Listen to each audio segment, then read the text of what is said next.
Ja. En weet je wat nou het bijzondere is? Als je dus een foutje bij moeder natuur hebt, dan is er vaak één ding niet goed. Of je hebt grote poten, of je hebt grote oren.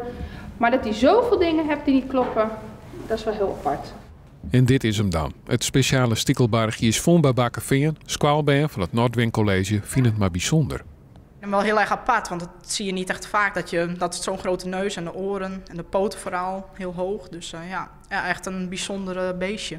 Het idee is een beetje dat het een kruising is, maar wat oors. Af en toe gewoon een foutje van moeder natuur. Dat ken je natuurlijk ook. Alleen dat zou dan net heel logisch wezen, want als het een foutje van moeder natuur is, dan is er één foutje. Bijvoorbeeld het beestje het flaperen of het de grote poorten. Maar dit is het en grote poorten, en grote eeren en een lange snuit.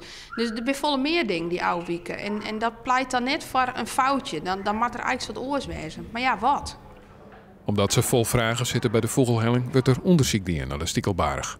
We hadden de zoekbeestenvereniging berichtje van wil je hem alsjeblieft in je netwerk vreetje als er in je wet wat dit wezen kan. En ze zijn dan bevriende ecologen die direct mee bezig zijn, die moeten ik graag uitzieken, want die worden dan heel nieuwsgierig, want wij komt straks nou bij wij. Het nieuwere exemplaar hoegt hem net alleenig te vielen in de vogelhelling.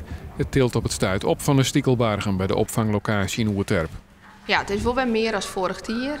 We hebben hier een hand het nog meer weer, maar dat is al een heel lang te bek.